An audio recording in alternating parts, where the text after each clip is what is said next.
Môre sê Radio Fynbos luisteraars, vanoggend se tema is net kort en kragtig en dit is wyk Satan.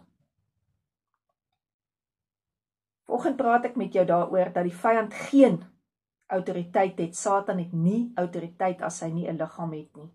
Hy het nie 'n liggaam nie, hy's gees. En daarom soek hy 'n liggaam om dan deur te kan werk, of 'n liggaam die naaste aan jou, want dan kan hy die grootste wond toedien. Hy weet as hy van ver werk met jou, dan kan hy jou nie seermaak nie, maar as hy van naby af te doen.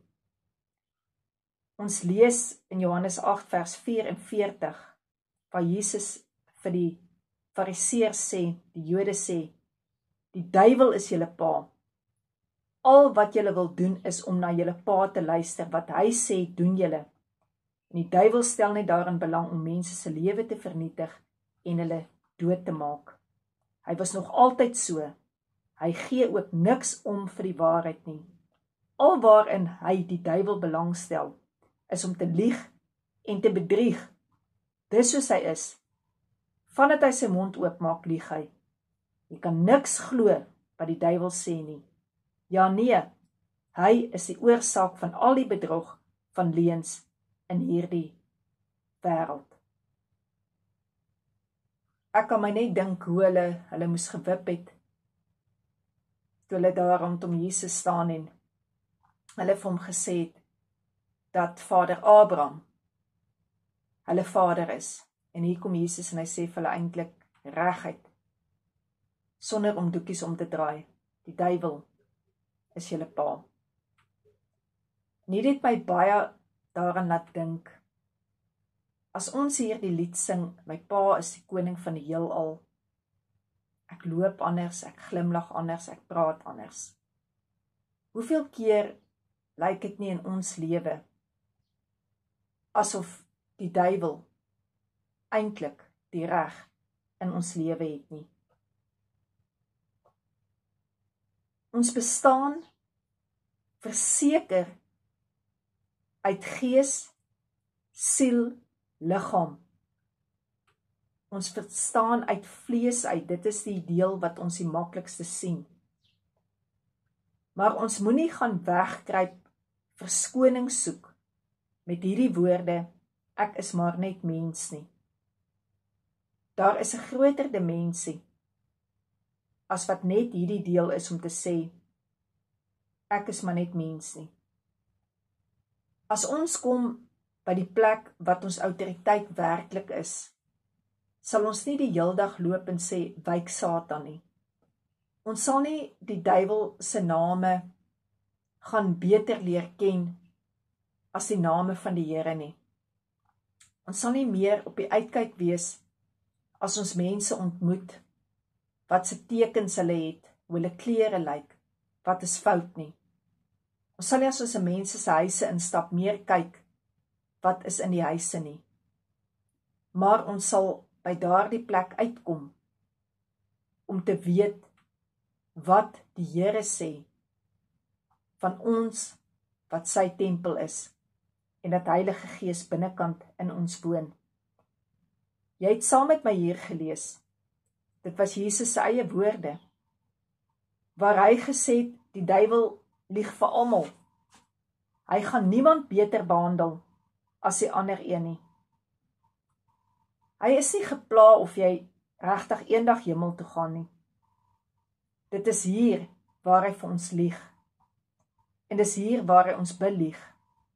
Hier waar jy vandag nou is, in vandag, gaan hy met sy leuns kom, met sy vernietiging kom.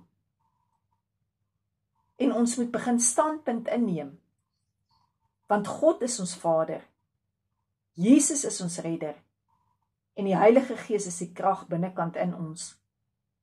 Satan se strategie bly dieselfde.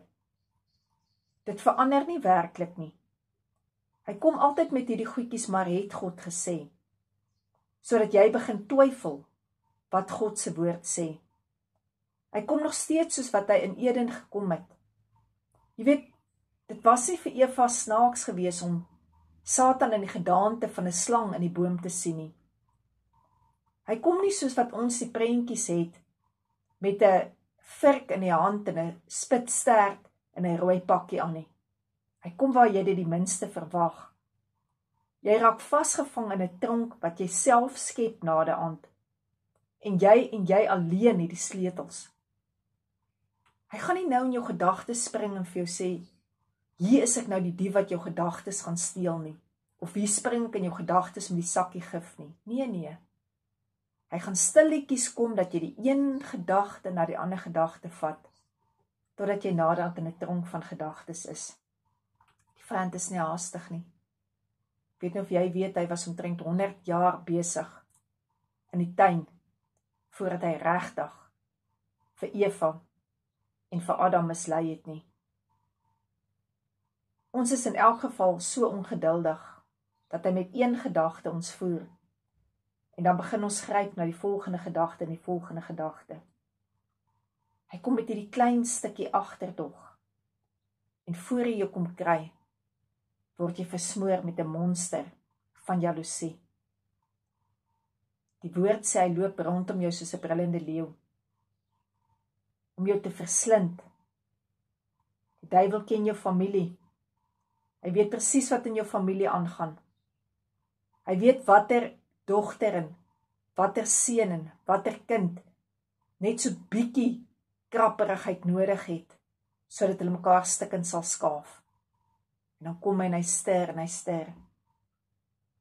Want wat weet hy dan? Wanneer daar oneenheid is, dan wankel 'n hele gesin. Wat sê die woord van God vir jou vanoggend? Ek weer vir jou dit gesê het.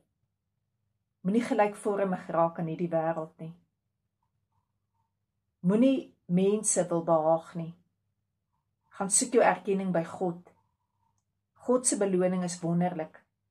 Dit is liefde. Dit is vrede. Selfbeheersing. Dit is heerskappy. En ons het vandag die wapens by ons om dit af te breek. So hoe die vyand gekom om vir jou te lieg, jou bitter te hou, dat jy nie moet vergewe nie, dat jy in daardie wrokke moet bly. Hy gooi almekaar vir jou daardie aanhoudende gedagtes van onregverdigheid. Maar Jesus het gekom en hy het gesê, julle sal die waarheid leer ken en die waarheid sal julle vrymaak.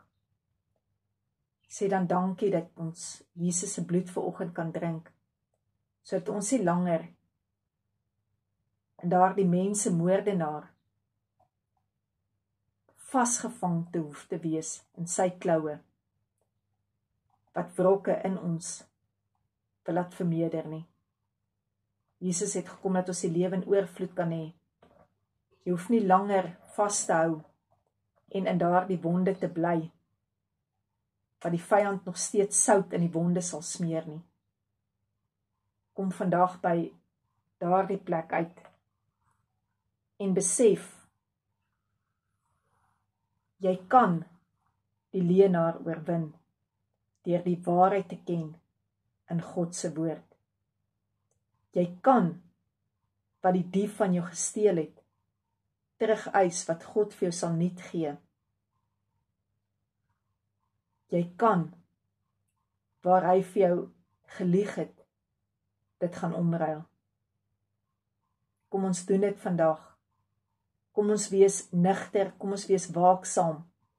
En ons dra die volle wapenrusting, sodat die vyand nie deur die bloed van Jesus kan kom, of deur die genesing van sy liggaam nie.